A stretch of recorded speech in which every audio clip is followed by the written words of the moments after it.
Teman-teman, kalau kita lihat dari sisi kacamata sektorial secara global, kelihatan sebenarnya sektorial ini masih belum bisa pulih ya. Tapi kalau kita kesampingkan sektorial dan kita melihat dari kacamata aset instrumen investasi, justru beberapa negara ini aset instrumennya mendekati all time high.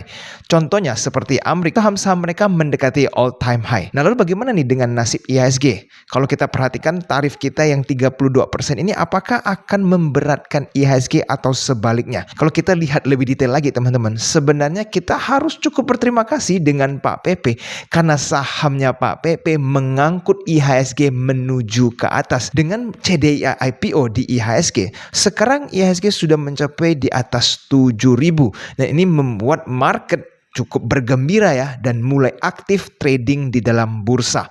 Nah, kalau kita lihat historis harga IPO CDIA itu di 190. Pada saat video ini dibuat hari Jumat, CDIA sudah mentok di harga 400. Dan kalau kita perhatikan, kelihatan 1 minggu ke depan CDIA akan tetap lanjut arah. Market cap-nya CDIA sekarang mencapai hampir 50 triliun. Dan kalau ini berlangsung, tidak menutup kemungkinan dia akan tembus 100 ataupun 200 market cap. Nah, bagaimana nih strategi buat teman-teman yang sudah belanja di saham CDIA? Kalau menurut pandangan saya, dalam 1 minggu ke depan mungkin sahamnya akan ada goncangan atau mungkin mengalami suspend terlebih dahulu. Karena saham yang sebegitu besar terus-terusan mengalami arah, cukup besar kemungkinannya untuk terkena suspend. Jadi kalau minggu depan teman-teman yang sudah mempunyai barang dari IPO, itu tunggu saja sahamnya disuspend karena biasanya setelah suspend retail mulai takut untuk ngehold. Nah, di situ teman-teman boleh analisa lagi setelah suspend apakah akan banyak retail yang mulai lepas. Nah, di saat bersamaan ada juga saham seperti Koin dan juga saham seperti BLOG.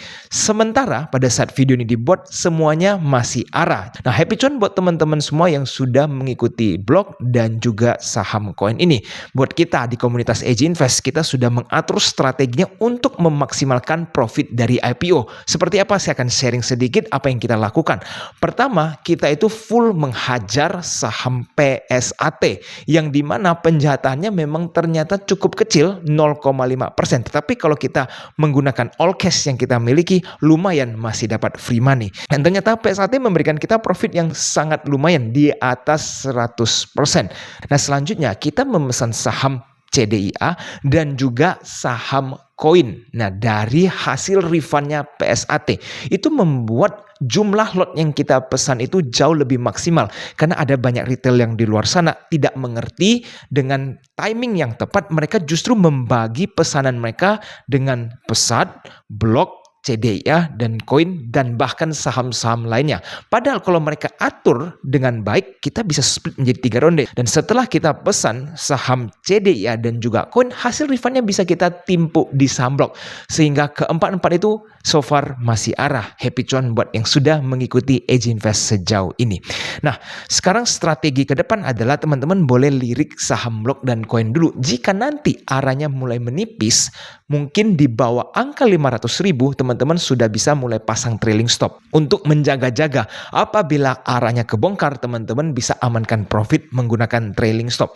Tapi kalau pesanan di arah masih tembus 500.000 lot, saya rasa teman-teman aman-aman saja untuk terus hold mencapai arah di hari berikutnya. Jadi buat teman-teman yang ikut IPO lumayan ya profitnya. Ada satu hal yang saya sayangkan dari kondisi IPO yaitu adalah penjatahan kita semakin lama semakin kecil. Kenapa?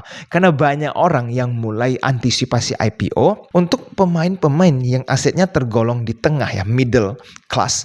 Mereka itu suka melakukan ternak akun ya. Jadi pakai akun anak, pakai akun istri, pakai akun saudara dan lain-lain. Mereka terus memesan setiap akun di bawah 100 juta. Akhirnya apa teman-teman? Pembagian pada saat IPO itu menjadi semakin kecil. Contoh seperti PSAT. Itu orang yang pesan 99 juta cuma dapat 1 lot. Padahal mereka ngeris IPO itu sekitar 200 miliar. Jadi dengan dapatnya 1 lot membuktikan bahwa begitu banyak orang yang memesan dana di bawah 100 juta. Tapi teman-teman, di saat bersamaan itu orang-orang kaya juga kayaknya semakin lama semakin kaya ya. Mereka pada saat mengikuti IPO nggak tanggung-tanggung, mungkin pesannya ratusan miliar atau bahkan mencapai lebih dari 1 triliun. Ini dari kacamata individual, kan horor sekali ya teman-teman begini. Akhirnya apa? Buat para player yang pesannya di atas 100 juta, mungkin uangnya cuma ada 100 sampai 200 juta, dapatnya cuma 0,5%, 0,7% dan seterusnya. Dan ini kalau terus berlanjut, mungkin di tahun depan semuanya akan mendapatkan hanya 0,2 atau 0,3%. Harapan saya akan ada perubahan dari penjataan IPO teman-teman. Siapa tahu nanti underwriter atau ada kebijakan baru memberikan batasan atas untuk player besar. Nah, misalkan seseorang itu hanya diberikan maksimal pemesanan 500M atau 250 miliar. Lebih dari itu mereka sudah nggak bisa tambahin lagi. Supaya apa?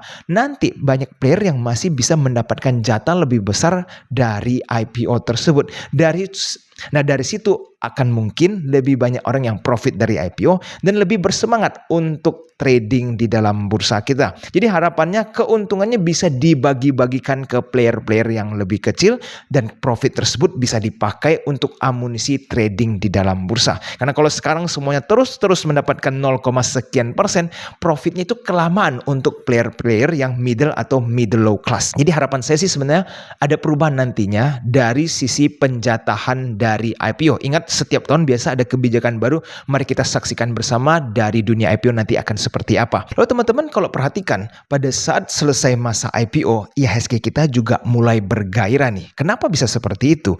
Karena banyak orang itu mempersiapkan dana mengikuti IPO ini kan, karena mengetahui bahwa tidak mungkin mendapatkan penjataan 100%. Jadi setelah masa IPO selesai, ada beberapa player yang mungkin withdraw kembali dananya, tapi ada juga yang menyimpannya di RDN dan melihat ada potensi mereka hajar masuk ke dalam bursa. Nah, dengan seperti itu IHSG kita mendapatkan benefit likuiditas dari uang-uang yang nganggur tersebut. Makanya nih beberapa hari terakhir big banks juga mulai bergerak, tapi other than big banks rata-rata saham mulai bergerak ke atas. Nah, ada saham apa nih yang menarik untuk kita perhatikan? Saya akan sharing salah satu saham yang sudah dimiliki oleh komunitas EJ Invest ya. Saya beli saham Eral yang dengan average price di bawah 300 dan pada saat video ini dibuat hari Jumat Eral mencapai titik angka 400 walaupun ada sempat koreksi ya. Tapi teman-teman, saya tidak hanya akan men-sharingkan saham apa yang saya beli, tapi saya mau membagikan kenapa saya bisa merekomendasikan saham Eral untuk komunitas EJ Invest. Supaya teman-teman semua yang menonton video ini bisa mendapatkan sebuah pengetahuan juga dalam menganalisa saham. Coba kita lihat teman-teman, Eral itu bisnisnya apa? Eral adalah sebuah perusahaan retail yang selama ini menjual seperti alat-alat komputer, gadget, bahkan pakaian dan lain-lain. Nah, tapi kalau teman-teman sadari, value dari barang tersebut itu kan kecil-kecil ya, kayak pakaian berapa sih? Ya gadget itu angkanya berapa. Nah, di tahun ini Eral itu mulai jualan mobil, dan mobil yang mereka jual perusahaan namanya XPeng teman-teman. Itu XPeng kalau di Cina salah satu brand yang sangat terkenal, bahkan mereka itu salah satu brand yang menciptakan mobil terbang pertama di China. Luar biasa sekali ya. Jadi license-nya itu dipegang sama Eral dan mereka akan menjual XPeng di Indonesia melalui Eral. Ini adalah omset Eral pada saat sebelum menjual mobil. Nah, kita harus tahu value mobil itu begitu besar. Jadi jual satu mobil aja itu sudah seperti jual berapa ratus pakaian. Nah, apalagi kalau penjualan XPeng itu meledak di Indonesia, kebayang nggak nanti omset Eral seperti apa? Sehingga nanti pada saat LK keluar sangat wajar baru banyak orang akan FOMO HK karena lihat kenapa bisa nih terjadi lonjakan omset yang sebegitu besar. Ya karena jualannya mobil, sebelumnya mereka bukan penjual mobil. Jadi karena alasan itulah saya melihat pada saat saya tahu Eral akan menjadi penjual mobil XPeng, kita sudah mulai spekulasi dan kita berhasil mendapatkan di bawah 300. Jadi kalau teman-teman bisa jualan Eral di atas angka 400, profit teman-teman sudah lebih dari 35%. Happy cuan buat semua yang sudah mendapatkan saham Eral ya. Nah, bagi teman-teman yang mungkin baru mau beli harus sedikit hati-hati ya, karena Errol sudah naik cukup banyak. Bukan berarti Errol akan cuma berhenti di angka 400 ya. Tapi yang saya ingin teman-teman lakukan adalah analisa kembali nih. Agar tidak FOMO menghajar saham yang satu ini. Karena kita sudah profitnya lumayan besar.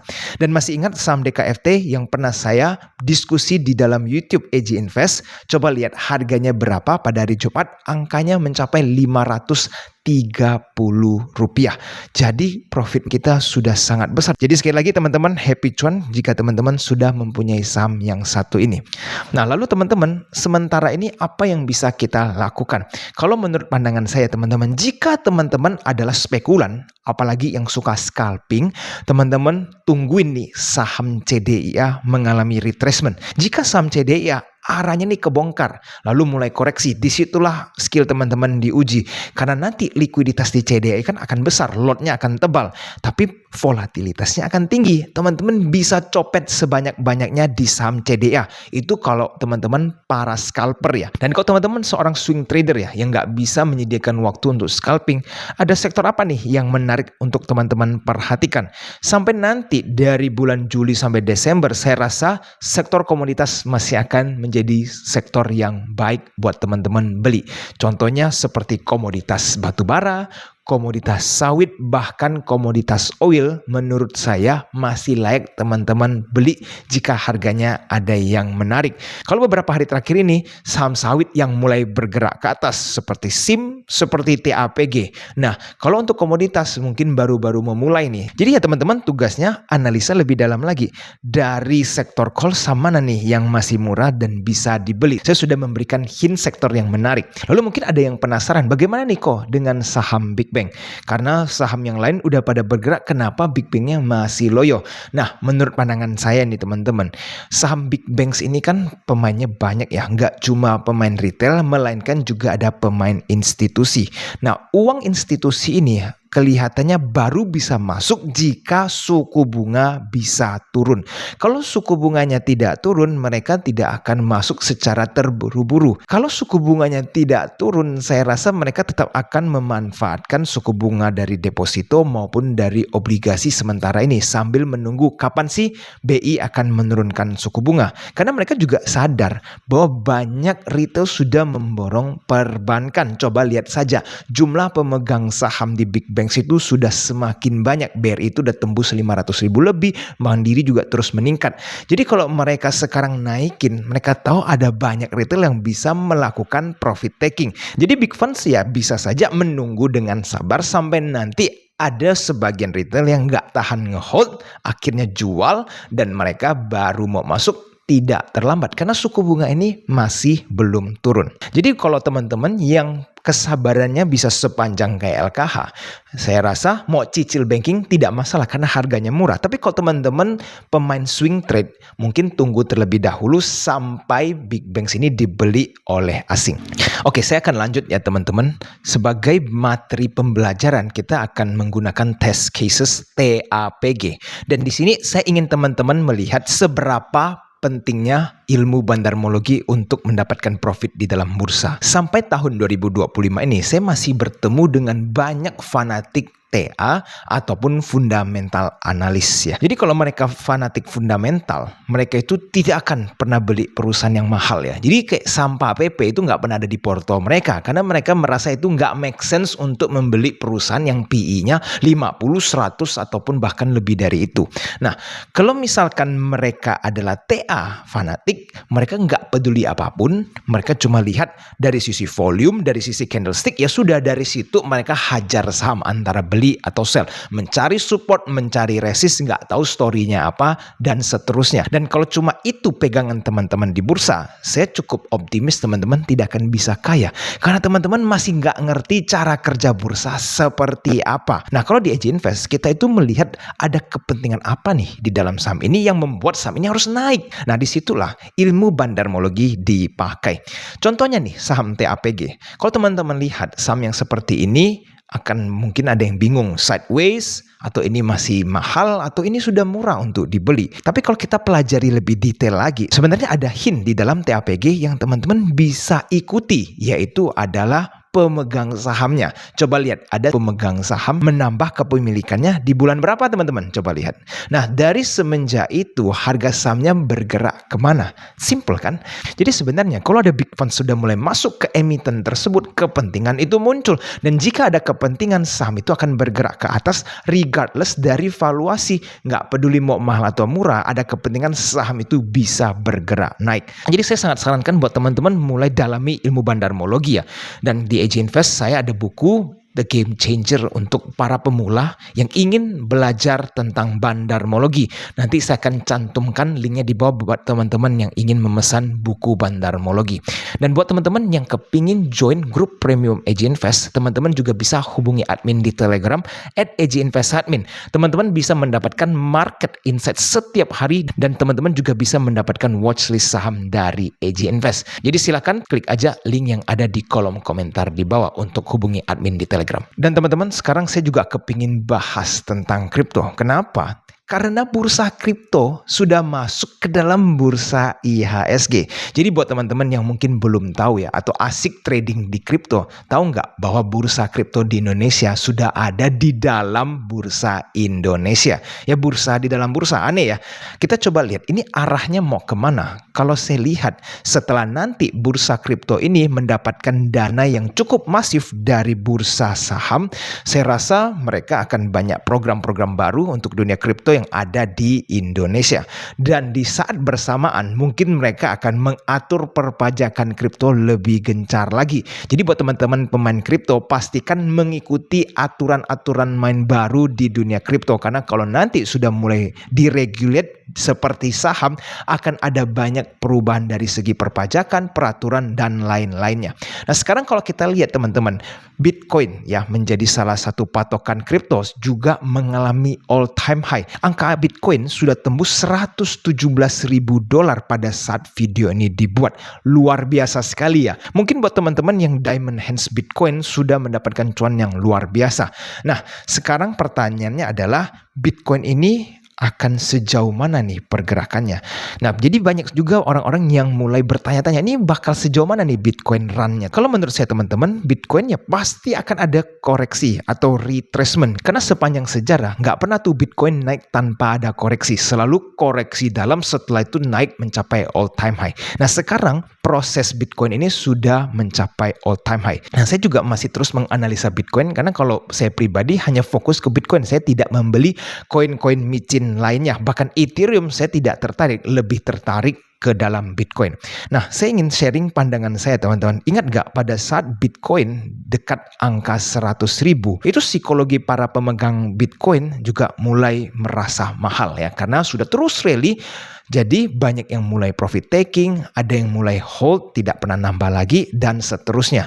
Jadi pada saat Bitcoin sempat tembus 105, 108, atau bahkan 110, mungkin ada lebih banyak orang yang melakukan profit taking. Di saat bersamaan, orang yang sudah keluar atau melakukan profit taking di Bitcoin sedang menunggu kapan Bitcoin retrace. Sampai sekarang belum ada retracement yang berarti. Nah, jadi sekarang saatnya bandar perlu men-trigger FOMO dari retail-retail yang sudah keluar. Baru bandarnya kan bisa oper barangnya ke retail kan. Nah, jadi kalau itu terjadi, Bitcoin perlu ditarik lebih tinggi lagi. Mungkin di atas 125.000 atau bahkan mencapai 130.000 di tahun 2025 ini. Nah, kalau itu terjadi, kemungkinan strategi saya akan melakukan short Bitcoin. Karena saya kepingin untuk Bitcoin mengalami retracement kan. Setelah itu saya bisa membeli Bitcoin dengan posisi yang lumayan besar dan hold untuk jangka panjang. Tapi pada saat retracement itu terjadi, jika posisi short saya tepat, maka cuan saya akan bisa sangat besar. Karena ingat, short itu bisa menggunakan margin, tapi resikonya juga sangat besar buat teman-teman yang sudah memahami tentang short selling. Dan ingat teman-teman, ini cuma sebuah analisa kasar saja berdasarkan psikologi yang saya amati. Dan saya juga ingin ingatin teman-teman, jangan sampai teman-teman hajar atau nge-short Bitcoin hanya dengan mendengar informasi ini. Terus analisa lebih dalam lagi. Dan jika teman-teman ingin tanya-tanya bagaimana nih cara mulai berinvestasi di Bitcoin, bisa tanya-tanya di komunitas AJ Invest. Dan teman-teman, sebagai penutup, saya ingin sharing ya pengalaman saya pada saat akhir-akhir ini menonton di YouTube ada perdebatan tentang kripto itu sebenarnya zero sum game atau tidak. Bahkan salah satu channel yang biasanya saya nonton, Ferry Irwandi, juga sempat membahas bahkan menggunakan rumus tuh untuk membuktikan bahwa sebenarnya Bitcoin itu zero sum game atau tidak. Kalau dari konklusi yang saya dapatkan setelah menonton video tersebut, dia merasa bahwa jika teman-teman trading di dalam Bitcoin itu adalah zero sum game.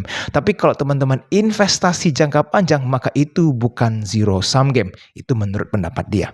Tapi bagaimana pendapat saya tentang zero sum game? Nah, kalau menurut pandangan saya, Bitcoin itu adalah zero sum game dan itu berbeda dengan bursa saham. Nah, kalau bursa saham, teman-teman lihat mereka itu adalah sekelompok perusahaan. Nah, kalau kita zoom lebih detail lagi, perusahaan itu kan ada beberapa shareholder. Nah, kalau perusahaan TBK, kepemilikannya itu bisa dimiliki oleh publik atau masyarakat. Jadi kalau kita sebenarnya mempunyai sebuah perusahaan, anggap teman-teman mempunyai sebuah restoran. Teman-teman adalah pendiri dan memiliki 80% kepemilikan di restoran tersebut. Jika restoran itu mendapatkan profit dari berjualan makanan, maka teman-teman akan mendapatkan profit sebagai owner. Cara teman-teman mengambil profit tersebut seperti apa? Berupa dividen. Jadi dividen adalah keuntungan yang didapatkan oleh PT tersebut dan akan diberikan ke shareholdernya. Jadi kalau masyarakat yang memiliki saham, contoh seperti BRI atau Mandiri, mereka kan memiliki sebuah hak mendapatkan dividen. Nah, dividen adalah uang yang didapatkan dari dunia sektoril. Bank itu kan bergerak ya, bekerja mendapatkan profit. Ada lending, ada funding, dan lain-lain. Jadi profit yang didapatkan diberikan kepada para pemegang saham termasuk retail melalui dividen. Jadi ada uang yang masuk dari dunia sektoril ke dalam dunia aset kertas.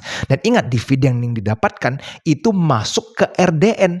RDN itu adalah dunianya saham, bukan masuk ke dalam rekening pribadi. Kalau teman-teman mau withdraw, baru keluar ke rekening pribadi. Nah, lalu bagaimana dengan kripto, teman-teman? Kalau kita lihat Bitcoin, dia tidak ada perusahaan, tidak ada sebuah mekanisme yang terjadi untuk membawa uang dari sektoril masuk ke dalam Bitcoin. Satu-satunya cara untuk Bitcoin bisa terus bertumbuh adalah kita meyakinkan seseorang di luar sana dengan cerita apapun, ya, bentuk ceritanya mau positif, negatif, dan terserah.